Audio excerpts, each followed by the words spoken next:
Hi everyone, Michelle Zenisek here, Run With It VA. And today I want to talk about 7 ways to engage with your audience. So the first way is obviously you want to follow your target audience on social media. Um, you want to, there's several ways to find them. A couple of those ways would be one like Instagram and LinkedIn. You can search hashtags, you can follow hashtags on both those platforms.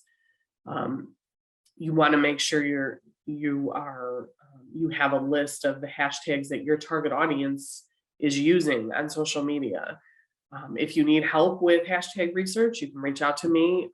Myself and my team, we can help you with researching hashtags. So you would, like I said, on Instagram and LinkedIn, you'd want to follow hashtags that your target audience is using. The another way would be, now this works, excuse me, very well on Instagram, and I've told this before, so if you've heard it before, I apologize. But something that I do on Instagram is, let's take Amy Porterfield, for example. That's someone I follow. That is someone my target audience follows. And now, not everyone that follows Amy Porterfield on Instagram is my target audience. So I can look at her followers and I can determine, from their, usually their little snippet of a bio shows up, in that feed, and I can determine if it's someone I want, that's someone that's my target audience or not, and I can follow them. So those are just a couple of ideas. Another, for Facebook groups, find Facebook groups where your target audience hangs out. My target audience is typically coaches. So I can search for Facebook groups that coaches hang out in. The second tip is to comment on social media posts. So once you find those people that are in your target audience, connect with them, follow them, comment on their social media posts. If they have a blog, go to their blog and comment on their blog as well. You can also offer a free gift or discount to new followers. So this would be a lead magnet.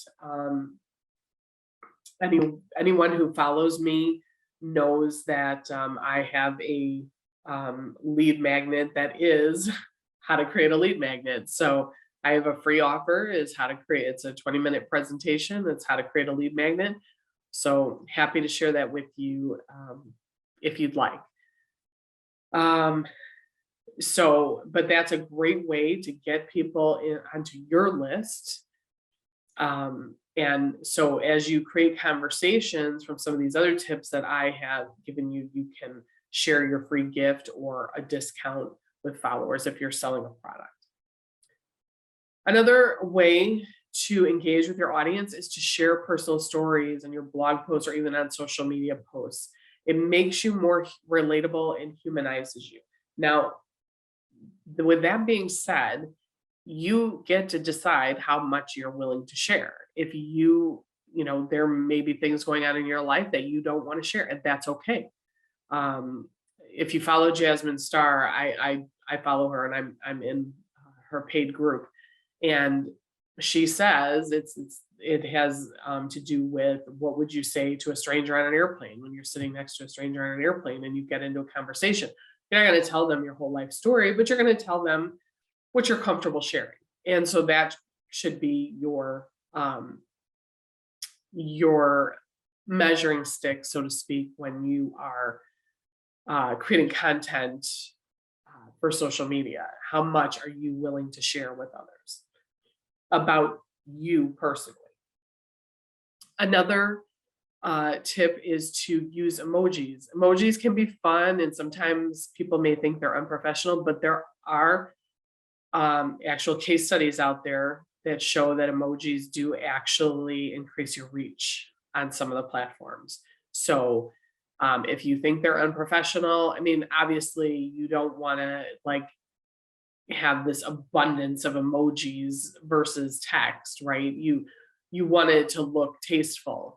Um, so, but just, it's okay to sprinkle them in here and there, on your social media posts and even in your blog posts. Um, Another tip is similar to the last one, and that was share photos of yourself living life, like traveling or working out at the gym. Again, what you're comfortable with.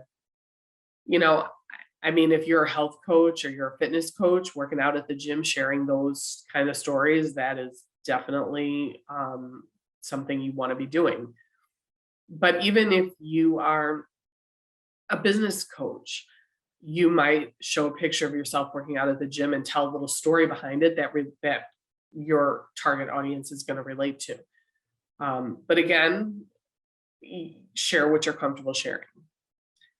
And this leads into the last tip. And again, it's kind of related where it says, keep people updated on your life. Again, sharing what you're comfortable with. But I think the theme here is with some of these tips is that your audience wants to know how you help them, but they also want to know about you. They want to understand who you are as a person and why you do what you do. And yes, they want to know how you can help them, but they also want to know about you. So that is it. I hope that these tips have been helpful. If you have any to add, feel free to leave a comment below, or feel free to DM me with any feedback you have. And I hope that we'll see you again soon. Thank you.